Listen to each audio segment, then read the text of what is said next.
Kenapa banyak orang yang berasumsi kalau misalnya jadi YouTuber itu kaya, banyak duit, dan lu bisa dibilang lu kalau mau jadi YouTuber itu udah pasti sukses dan pastinya duit lu akan banyak ya. Hello guys, welcome in Bang Ade Jonong. Jadi kali ini aku mau sharing kalian kalau misalnya masih banyak orang di sekitar kita mungkin ketika kalian jadi YouTuber pastinya belum sampai setahun udah dibilang wah ini pasti nih banyak duit nih. Nih pasti orang nih banyak nih duitnya nih dari AdSense-nya, dari nonton iklan segala macam. Padahal nah sini gue kasih tahu nih buat lu pada yang sering bilang kayak gini. Jadi kalau misalnya kita nge-YouTube tentunya apalagi ya bisa dibilang kalian itu belum monetisasi atau bahkan baru monetisasi dari YouTube baru diterima lah contohnya lah. Nah itu bisa dibilang nggak langsung cepet kaya cuy, kecuali kalau teman-teman dari Saweria.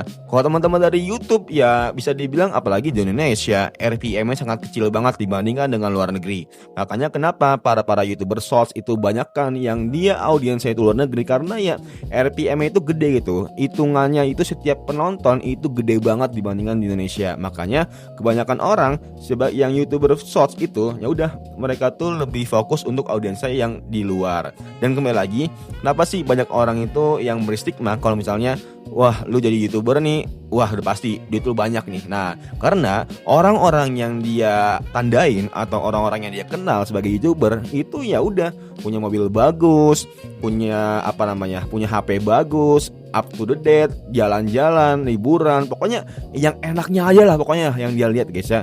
Padahal dia nggak ngelihat waktu YouTuber itu masih ngerintis atau masih kecil. Kayak misalnya dia nggak dapat AdSense-nya itu selama 1 tahun pertama atau bahkan 3 tahun pertama itu paling maksimal banget.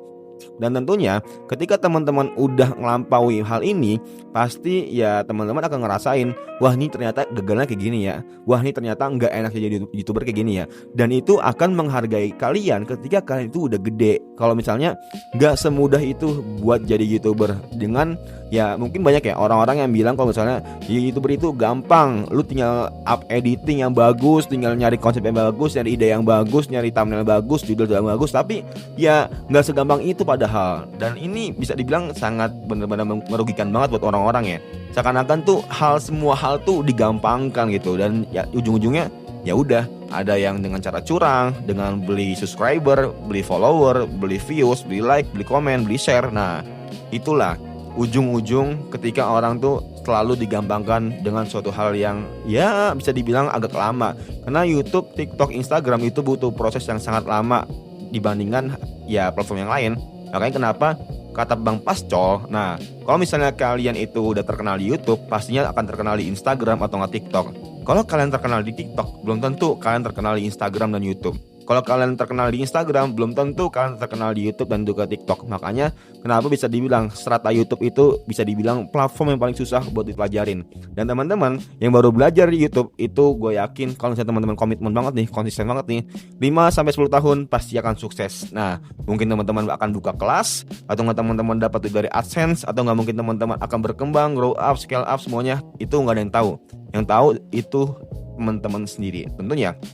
Kembali lagi, nah cara kita biar bisa menanggulangi atau mencegah orang-orang yang berstigma kayak ya bisa dibilang lu YouTuber baru setahun 2 tahun pasti dia udah kaya. Nah kasih tahu aja cuy, AdSense kalian berapa per bulannya, atau enggak bahkan 3 bulannya sekali. Karena ya kita sebagai YouTuber bisa ngambil tuh cuman $100 doang atau 1,3 juta minimal. Nah makanya kebanyakan para YouTuber pemula mereka tuh baru dapat AdSense-nya itu standarnya guys ya, paling banyaknya itu setahun lebih lah, paling tahun sampai 2 tahun itu baru dapat AdSense pertama kali. Kayak Bang Dilan Pros, Bang Dilan Pros, Mas Ade, siapa lagi?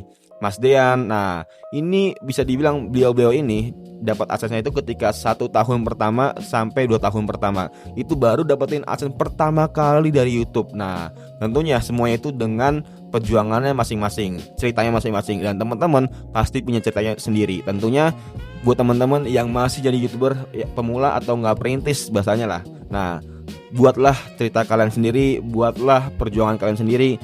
Gagal atau suksesnya kalian di YouTube, rezeki atau enggaknya di kalian di YouTube itu akhiran. Intinya teman-teman udah berproses, udah mencoba, udah berinovasi, udah evaluasi segala macam ya. Tandanya kalau misalnya teman-teman belum sukses di YouTube, pasti ada platform lain yang teman-teman pasti akan ngedapatin kesuksesan itu sendiri. Nah buat teman-teman semoga bermanfaat and see you next time. Bye.